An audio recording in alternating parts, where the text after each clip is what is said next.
The Pittsburgh Steelers play football this week. It is the preseason. They're a 2.5 point underdog to the Houston Texans on Friday night. And if you want to get in on the action, BetOnline.ag is the place to do it. They are today's presenting sponsor of the Bleav in Steelers show. And if you want to get in on player props, spreads, over-unders, every single sport and football season is here. BetOnline.ag. Head over to the website today to get in on the action. You can use our promo code Bleav. You can see that on your screen right now. That's BLEAV to receive your 50% free bet credit on your first deposit up to $250. BetOnline. The game starts here. Welcome into the Bleav in Steelers show. My name is Mark Bergin. Very excited to be joined by a guest today to preview the Steelers and Texans and the start of the preseason. And he is none other than Brian Batko of the Pittsburgh Post-Gazette. Joining us from Latrobe. Brian, good morning. Welcome to the show.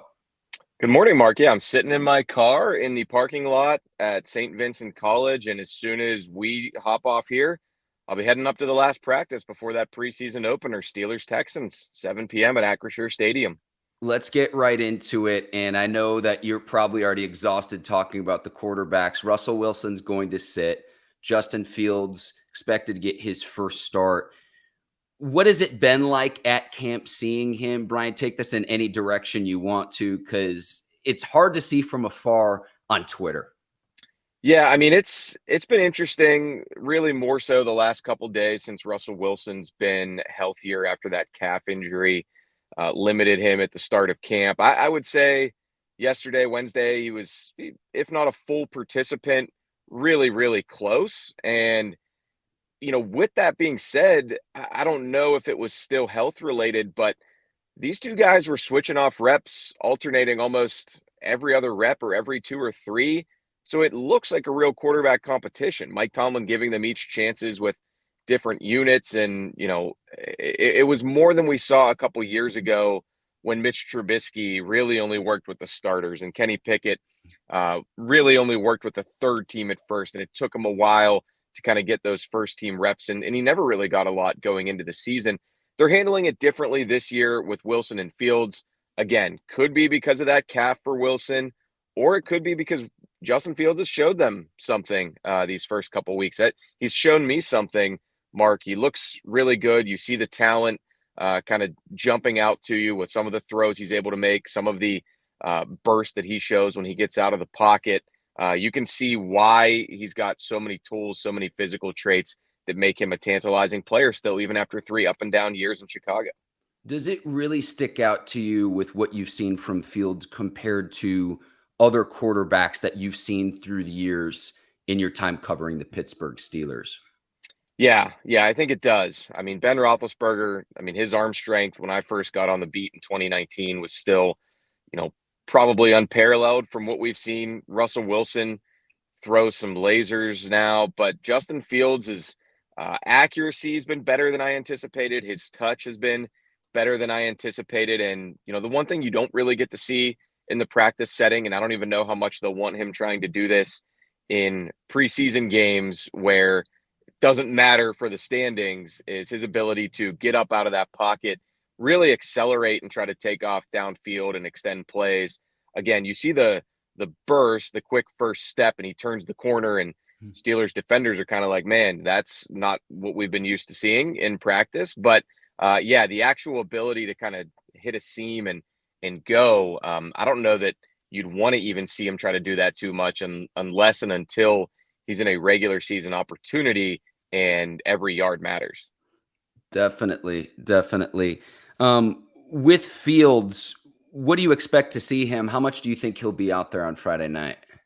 Yeah, Mike Tomlin told us yesterday probably a couple series, but I imagine it would depend a little bit on what he's seeing. If Fields looks good and sharp and he's, having some lengthy possessions and they're moving the ball, then yeah, he'll probably be good after 2 possessions. But, if there's a 3 and out early or, heaven forbid, a pick 6 or a turnover or something, then maybe you'll want to see a little bit more out of him. But I was kind of surprised that Tomlin doesn't plan on playing him more than that. Again, plans can change, but I figured, you'd want to take a long look at him now before you get into the regular season when most of us still expect Russ to be the guy come week 1. I'm not going to lie to you, Brian. I get giddy thinking of the fact of like a read option play with Fields and Najee or Fields and Jalen Warren in the backfield and forcing a defense to play an honest 11 on 11.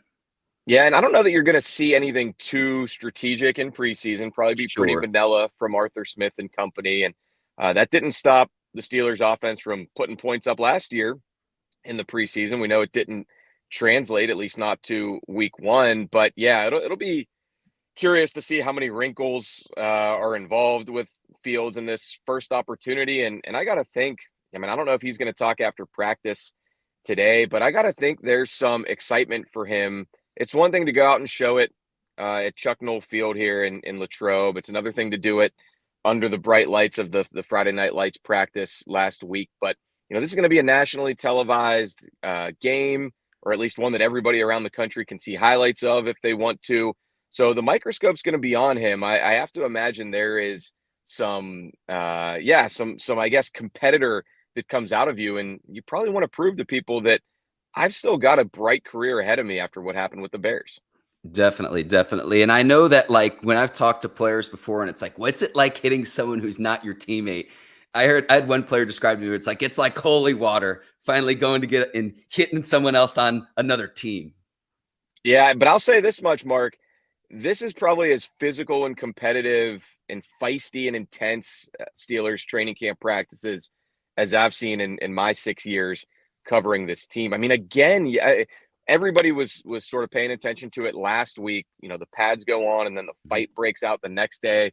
Another, sort of minor melee the next day. And then Friday Night Lights practice, all the backs on backers was chippy to say the least. There were like two gangs going at it in the end zone there in Latrobe.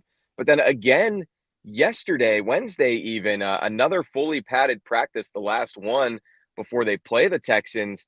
Mike Tomlin, starts out with 7 shots as he almost always does from the 2-yard line. And Najee Harris ran in a touchdown on the first snap, was really jawing, telling the defense to wake up. And somebody from the other side must have told him to shut his mouth. And because I heard him saying, make me shut it, make me shut it. So they're really going at each other, even though they're teammates. And, I don't think there's any hostility carrying over from that. But yeah, I mean, I think it's a case of we want to make these practices amongst each other so tough, so difficult, so spirited that when you go out there against another team, one, it doesn't seem like it's a huge step up. And two, you're not going to lose your mind when you start trash talking and jawing with these guys.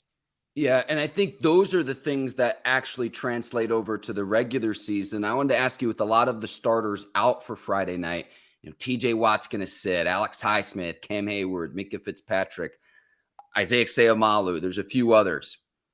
What can we look forward to Friday night that will actually correlate and translate to the regular season? Because last year, I see 5 drives with Kenny Pickett, 5 touchdowns, and I'm over the moon. I've told people on my show here, anything that you see in the preseason games in terms of results, it's like a war reenactment. I think the defense, not a lot we're going to learn from an entire unit perspective because of all those guys sitting out that you mentioned. But I think there's going to be individuals who will get a chance to stand out and show what they'll be able to take from the preseason to the regular season. One position that comes to mind is slot corner, and one player within that group who specifically comes to mind is the undrafted rookie Beanie Bishop, who sits atop the depth chart at this moment. He's really played well in camp. He's gotten his hands on some balls. He's made some big plays. He's made routine plays routinely, as Mike Tomlin likes to say. He's shown a penchant for being able to stick his nose in there and tackle, which was the big worry everybody had with him at his size and playing outside corner in college. So what he's able to do against the Texans will be interesting, but don't sleep on a couple of the guys behind him who are little known names in the mix. Grayland Arnold, who was signed this offseason, he played about 25% of the defensive snaps last year for Houston. So it's not like he's a guy who's never had a taste of the NFL. And then Thomas Graham Jr., who was a 6th-round pick out of Oregon a few years back, he continues to show up and make plays out here in camp. We'll see if he can do it in the real thing. Offensively, the O-line, I think, is still going to be something that you can look for and really judge. I don't know who's going to start in Sayamalo's place. It'll be interesting if it's the rookie Mason McCormick at left guard. But I think regardless, early on, you're going to see first team reps, or at least, first half reps for Troy Fautanu at right tackle and Zach Frazier at center. Yeah, I can't wait to see how the nickelback position unfolds, because right now at the top of the depth chart with Beanie Bishop, undrafted. And can he make himself comfortable, or one of the other two players that you mentioned, considering you've got the suspension to Cam Sutton? And so he's not going to be back until week 10 after the bye week, once he serves that 8-game suspension. And can a player make himself comfortable where it's like, hey, Cam, you're going to have to kind of fight your way back onto the field and get acclimated to game speed and game shape again? And Sutton's actually been playing a lot at safety, Mark. So I don't know if that's if that's something that they're going to look at using when he does return, because you can always rotate guys in different packages, and maybe they feel good about that nickelback position at the moment, or at the very least, you've got to get somebody ready to play for these first 8 weeks. DeMonte Casey, Deshaun Elliott, Minkah Fitzpatrick will be ready to go at safety. So yeah, right now it seems like Cam Sutton's a bit of a chess piece for them on the back end, not knowing exactly where he'll be and what shape he'll be in when he returns to the team after the preseason. Yeah, and you mentioned the offensive line. I liked that the Steelers finally spent draft capital on improving the line. And I look back to, you mentioned Big Ben earlier. It was one of his last years in the league where the Steelers had only allocated something like $12 million to their entire offensive line. And I'm like, Brian, I know that there are left tackles in this league that make that or more than that in 1 year. So how they gel together is something I'm going to be interested to see. I'm excited about the draft capital, but to develop that cohesion, still a lot of young players on the offensive line. How do they come together in Arthur Smith's system? It's definitely something to keep your eye on.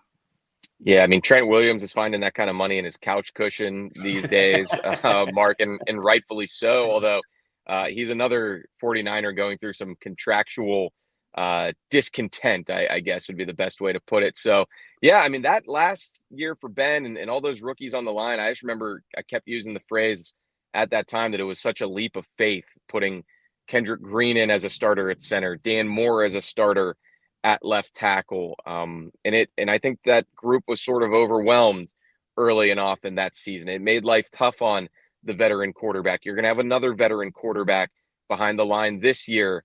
At least so far in camp, I mean, no rookies starting, but I still tend to think they're going to be in there by week 1. Troy Fautanu starting to get more of an extended look with the first teamers at right tackle. Zach Frazier hasn't gotten there yet, but I think it's only a matter of time. They probably want to see what he does in this preseason game against the Texans. So, yeah, I mean, I think it's a little different this year. They're higher picks than those guys were in 21. They're more experienced, at least, Frazier compared to Green at center. Troy Fautanu's more experienced at this time than Broderick Jones was last year after only one full season as a starter at Georgia. So that's why I say the situations maybe aren't apples to apples. But, I mean, yes, it's another instance of, relying on young guys on this line, and in some cases, relying on, some new guys on offense, because the other group that I'll be paying attention to in the preseason, because I think pretty much everybody who's going to be counted on in the regular season is going to be in this game, unless, of course, the Steelers make a trade for someone who's not here on this roster yet, is the wide receivers. Yeah.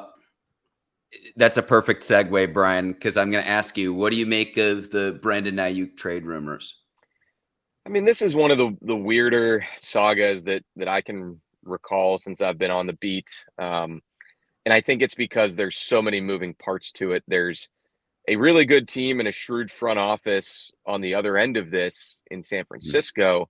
I think some of the trades that Omar Khan's pulled off in the past few years, the Bears were a more inexperienced front office, a less experienced GM. I'm not saying Ryan Poles is doing a bad job, but I mean, he hadn't really been in that chair very often. John Lynch is not going to just lay down out there in San Fran, and they're playing for more than the Bears have been over these last few seasons, when the Steelers have maybe gotten some good value with them in swaps the Niners have so much to lose. I mean, this is a high stakes season for them, trying to get back to the Super Bowl and actually get over that hump. So nobody is going to go down without a fight in this negotiation. Then you had a couple other teams orbiting around the Browns and the Patriots, and expect the unexpected with these NFL deals. I mean, I look back at Lamar Jackson a couple years ago, where all of a sudden the Steelers and he and the Ravens come back to the table and they get it done when it seems like he was never going to put on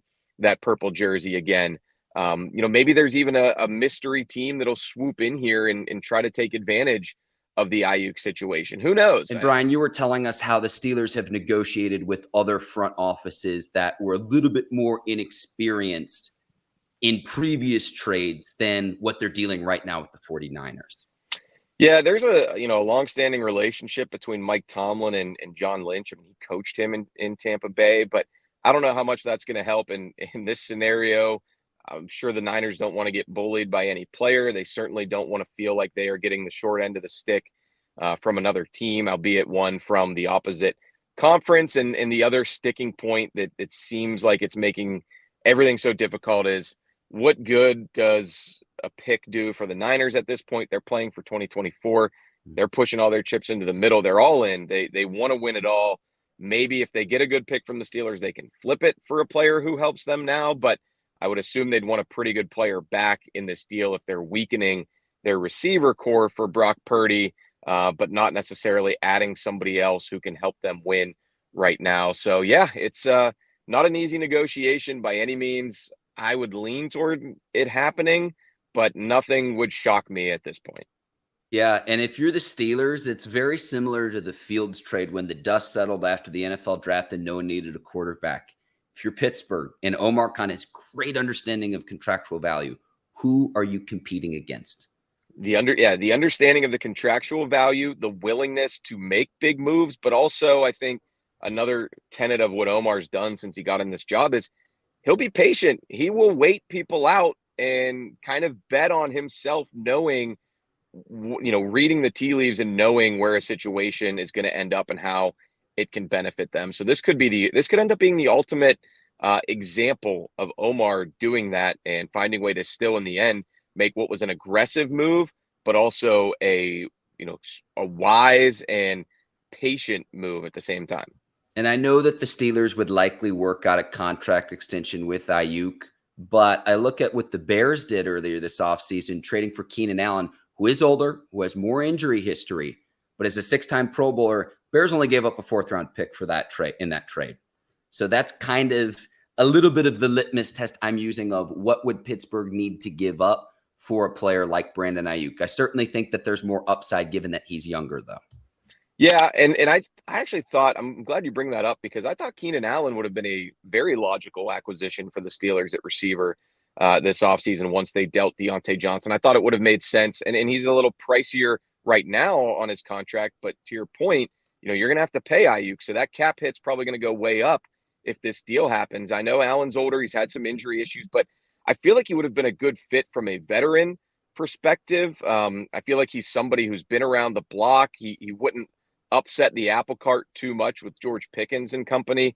I'm curious how that personal dynamic will work out or shift if Pickens all of a sudden goes from the clear 1A, which he had never been these last couple seasons with Deontay there, to again sort of a 1A and 1B situation, if not a fairly obvious 2 behind Aiyuk given his resume and the money that would be coming his way.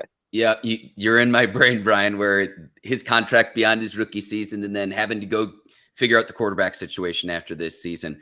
I want to make sure I get you out on time. I do have one more question for you. Been a ton of celebrity sightings in Latrobe. I know Bret Michaels was just there. What's been your favorite so far? Maybe ever, if there's a story that you have, but it's like Bret Michaels and Smokey Robinson and Glorilla. The Sierra. Yeah. Sierra counts as a celebrity sighting and a family sighting. See a lot of players, wives and fiancés and girlfriends out here, but I guess she's a little different. But I'm not going to go with Sierra. I'm going to go with, I'm a basketball junkie. That is my favorite sport to watch, play. Obviously, don't cover it much here in Pittsburgh, but This year saw Jason Kidd out here fairly randomly. Actually got to talk to him and interview him for a few minutes, which was really cool. Last year it was Tom Izzo, the Michigan State legendary head coach, who I also saw, chatted with briefly. So those were two kind of like, man, seeing these guys in the flesh and chopping it up with them, even just for a couple minutes. That was cool to me from a basketball nerd perspective. Glorilla and Sierra are in a different department, of course, but I'll go with Jason Kidd for 2024 on the heels of Tom Izzo in 2023 here in Latrobe. Yeah, some legends there. Jason Kidd, definitely a legend of the game. Brian, how can people follow your work over at the Pittsburgh Post-Gazette? Yeah, post-gazette.com/Steelers, I think, will take you to our landing page there. Or if you just go to the PG website, not hard to find. Also, plenty of podcasts and stuff on our YouTube page, Post-Gazette Sports. And on Twitter, you can find me at Brian Batko, just my name. Brian, thank you for your time. Appreciate you. Enjoy the last day at Latrobe before Steelers preseason gets underway. I want to thank Brian, today's presenting sponsor, BetOnline.ag. If you enjoyed listening to this podcast, go leave us a 5-star review. Apple and Spotify, on YouTube, hit that subscribe button. I will be back on this feed following the Steelers preseason game against the Texans, just providing some of my reactions. Brian, thank you again for your time today. No problem. See you, Mark.